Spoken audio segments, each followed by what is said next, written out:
ಎಲ್ರಿಗೂ ನಮಸ್ಕಾರ. Welcome back to Deeps Delight. Pizza craving ಇದ್ದಾಗ ಮನೆಯಲ್ಲೇ ತುಂಬಾ ಸಿಂಪಲ್ ಆಗಿ ಪಿಜ್ಜಾ ಮಾಡ್ಕೋಬಹುದು. ತವಾ ಬಳಸಿ ಮಾಡುವಂತಹ ಈ ಪಿಜ್ಜಾ ಯಾವುದೇ ಬ್ರಾಂಡೆಡ್ ಪಿಜ್ಜಾಗಿಂತ ತುಂಬಾ ಚೆನ್ನಾಗಿರುತ್ತೆ. ಪಿಜ್ಜಾ ಬೇಸ್ ಮಾಡೋದು ಗೊತ್ತಾದ್ರೆ ಯಾವುದೇ ಟಾಪಿಂಗ್ಸ್ ನ ಬಳಸಿ ತುಂಬಾ ರುಚಿಯಾದ ಪಿಜ್ಜಾ ಮನೆಯಲ್ಲಿ ಮಾಡ್ಕೋಬಹುದು. ಪಿಜ್ಜಾ ಬೇಸ್ ನ ಫ್ರಿಜ್ ಅಲ್ಲಿ ಇಟ್ಕೊಂಡು ಸ್ಟೋರ್ ಕೂಡ ಮಾಡ್ಕೋಬಹುದು. ಪಿಜ್ಜಾ ಬೇಸ್ ಹೇಗ್ ಮಾಡೋದು ನೋಡೋಣ. ಒಂದ್ ಬೌಲ್ಗೆ ಒಂದ್ ಚಮಚ ಸಕ್ಕರೆ, ಸ್ವಲ್ಪ ಬಿಸಿ ನೀರನ್ನ ಹಾಕಿ ಸಕ್ಕರೆ ಕರಗಿಸ್ಕೊಳ್ಳಿ. ಬಿಸಿನೀರು ತುಂಬಾ ಬಿಸಿ ಇರಬಾರ್ದು.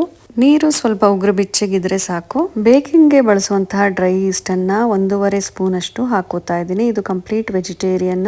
ಡ್ರೈ ಈಸ್ಟ್ ಬೇಕರಿಲೂ ಕೂಡ ಬಳಸ್ತಾರೆ. ಹುದುಗು ಬರುವಂತಹ ಈಸ್ಟ್ ಅನ್ನ ಹಾಕಿ ಮಿಕ್ಸ್ ಮಾಡ್ಕೊಂಡು ಇದನ್ನ ಮುಚ್ಚಿ 5 ನಿಮಿಷ ಬಿಟ್ರೆ ನೊರೆ ಬರುತ್ತೆ. ನೊರೆ ತರ ಬಂದ್ರೆ ಮಾತ್ರ ಈಸ್ಟ್ ಆಕ್ಟಿವೇಟ್ ಆಗಿದೆ ಅಂತ ಅರ್ಥ. 5 ನಿಮಿಷ ಬಿಟ್ಟಾಗ ನೋಡಿ ಈ ತರ ನೊರೆ ಬಂದಿದೆ. ಈಸ್ಟ್ ಅನ್ನ ಹಾಕೊಂಡ್ರೆ ಮಾತ್ರ ಪಿಜ್ಜಾ ಬೇಸ್ ಸಾಫ್ಟ್ ಆಗಿ ಮತ್ತೆ ಸ್ಪಾಂಜ್ ಆಗಿರುತ್ತೆ.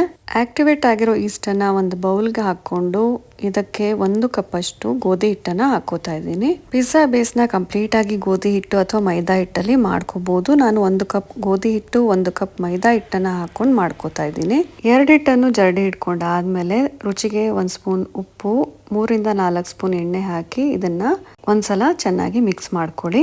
ಈಸ್ಟ್ ಎಲ್ಲ ಚೆನ್ನಾಗಿ ಮಿಕ್ಸ್ ಮಾಡ್ಕೊಂಡಾದ್ಮೇಲೆ ಸ್ವಲ್ಪ ನೀರನ್ನ ಹಾಕಿ ಸಾಫ್ಟ್ ಡೋ ಅನ್ನ ಕಲಿಸ್ಕೋಬೇಕು. ತುಂಬಾ ಗಟ್ಟಿಯಾಗಿ ಕಲಿಸಬಾರ್ದು. ತುಂಬಾನೇ ಸಾಫ್ಟ್ ಆಗಿ ಕಲ್ಸ್ಕೊಂಡಿರೋ ಪಿಜ್ಜಾ ಬೇಸ್ ನ 1 ಸ್ಪೂನ್ ಎಣ್ಣೆ ಹಾಕಿ ಮತ್ತೆ ಒಂದ್ಸಲ ನಾದ್ಕೊಂಡು ಕುಕ್ಕರ್ ಒಳಗಡೆ ಇಡ್ತಾ ಇದ್ದೀನಿ. ಕುಕ್ಕರ್ ಮುಚ್ಚಿ ವಿಷಲ್ ಹಾಕಿ ಗಾಳಿ ಆಡದೆ ಇರೋ ಹಾಗೆ 3-4 ಗಂಟೆ ಬಿಡಬೇಕು.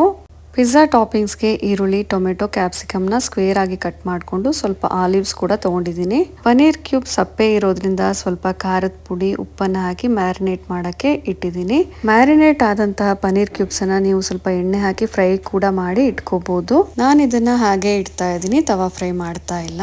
3-4 ಗಂಟೆ ಇಟ್ಟಾದ್ಮೇಲೆ ಪಿಜ್ಜಾ ಬೇಸ್ ಈ ತರ ಚೆನ್ನಾಗಿ ಉಬ್ಬಿದೆ. ಹಿಟ್ಟು ಡಬಲ್ ಆಗಿ ಉಬ್ಬಿರುತ್ತೆ, ಚೆನ್ನಾಗಿ ಸಾಫ್ಟ್ ಆಗಿ ಸ್ಪಾಂಜಿ ಆಗಿರುತ್ತೆ. ಪಿಜ್ಜಾ ಬೇಸ್ ಹಿಟ್ಟು ಎಷ್ಟು ಸಾಫ್ಟ್ ಆಗಿರುತ್ತೋ ಅಷ್ಟು ಚೆನ್ನಾಗಿರುತ್ತೆ ಪಿಜ್ಜಾ.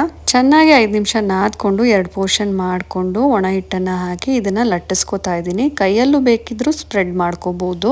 ಥಿನ್ ಕ್ರಸ್ಟ್ ಪಿಜ್ಜಾ ಮಾಡ್ತಿರೋದ್ರಿಂದ ನಾನು ಲಟ್ಟಿಸ್ಕೊಂಡಿದ್ದೀನಿ. ಫೋರ್ಕಲ್ಲಿ ಈ ತರ ಚುಚ್ಚೋದ್ರಿಂದ ಬಬಲ್ಸ್ ಬರೋದಿಲ್ಲ. ಬಿಸಿ ತವಾ ಮೇಲೆ ಪಿಜ್ಜಾ ಬೇಸ್ ಇಟ್ಕೊಂಡು ನಂತರ ಪಿಜ್ಜಾ ಸಾಸ್ ನ ಹಾಕಿ ಸ್ಪ್ರೆಡ್ ಮಾಡ್ಕೊಳ್ಳಿ.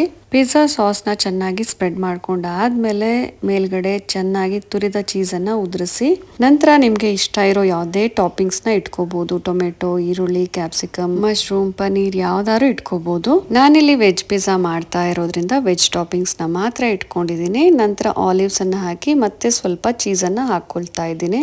ಮೇಲೆ ಸ್ವಲ್ಪ ಆರೆಗೇನೋ ಸ್ಪ್ರಿಂಕಲ್ ಮಾಡ್ತಾ ಇದ್ದೀನಿ. ಜಾಸ್ತಿ ಖಾರ ಇಷ್ಟಪಡೋರು ಚಿಲ್ಲಿ ಫ್ಲೇಕ್ಸ್ ನು ಕೂಡ ಸ್ಪ್ರಿಂಕಲ್ ಮಾಡ್ಕೋಬಹುದು. ನಂತರ ಮ್ಯಾರಿನೇಟ್ ಮಾಡಿರುವಂತ ಪನೀರನ್ನು ಕೂಡ ಸೈಡ್ ಅಲ್ಲಿ ಒಂದೊಂದಾಗಿ ಜೋಡಿಸ್ಕೊಂಡು ಮುಚ್ಚಿ 5 ನಿಮಿಷ ಮೀಡಿಯಂ ಉರಿನಲ್ಲೇ ಬೇಕ್ ಮಾಡ್ಕೊಂಡ್ರೆ ತುಂಬಾನೇ ಚೆನ್ನಾಗಿ ಬೆಂದಿರುತ್ತೆ. ಗೋಧಿ ಹಿಟ್ಟನ್ನ ಬಳಸಿರೋದ್ರಿಂದ ಕೆಳಗಡೆ ಬ್ರೌನಿಶ್ ಆಗಿ ತುಂಬಾ ಚೆನ್ನಾಗಿ ಕಲರ್ ಕೂಡ ಬಂದಿರುತ್ತೆ. ಪಿಜ್ಜಾ ಕಟರ್ ಅಲ್ಲಿ ಈ ತರ ಕಟ್ ಮಾಡ್ಕೋಬಹುದು, ಇಲ್ಲ ಚಪಾತಿ ಸುಡೋ ಸೌಟಲ್ಲೂ ಕೂಡ ಕಟ್ ಮಾಡಬಹುದು. ಮನೇಲೆ ಮಾಡಿರುವಂತಹ ಈ ಪಿಜ್ಜಾ ಯಾವುದೇ ಟಾಪ್ ಬ್ರ್ಯಾಂಡ್ ಪಿಜ್ಜಾಗಿಂತ ತುಂಬಾನೇ ರುಚಿಯಾಗಿರುತ್ತೆ. ಒಂದ್ಸಲ ಟ್ರೈ ಮಾಡಿ ನೋಡಿ. ಯಾವುದೇ ಪಿಜ್ಜಾ ಹಟ್ಟಿಂದ ಅಥವಾ ಡಾಮಿನೋಸ್ ಇಂದ ಪಿಜ್ಜಾ ತರೋದನ್ನೇ ಮರಿತೀರಾ. ರೆಸಿಪಿ ಇಷ್ಟ ಆಗಿದ್ರೆ ಪ್ಲೀಸ್ ಲೈಕ್ ಮಾಡಿ, ಚಾನೆಲ್ ನ ಸಬ್ಸ್ಕ್ರೈಬ್ ಮಾಡ್ಕೊಳ್ಳಿ. ಮತ್ತೆ ಸಿಗೋಣ.